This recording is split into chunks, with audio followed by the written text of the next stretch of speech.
I en meget lang periode, der trykte vi temaaviser med forskelligt indhold. Altså for eksempel er her en om Barsebäck, fordi det var jo meget kraftigt til debat i mange, mange år. Det er sådan en 8-siders temaavis i tabloidformat, som ikke er særlig dyr at trykke, så de blev trykt i temmelig stort antal, og så kunne vi lægge dem på biblioteker og dele dem ud, når der var debatmøder og ting.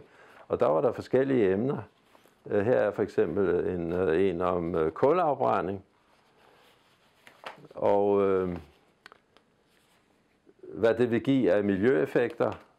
Og så vidt jeg husker, er det den, hvor der nederst i hjørnet var vist, hvad der ville ske, hvis man fortsatte kulafbrænding i større stil, kul og olie, at hvis hele den grønlandske indlandsis smeltede, så havde vi en figur, der viste, hvor stor en del af Danmark, der ville blive oversvømmet, altså de kystnære områder.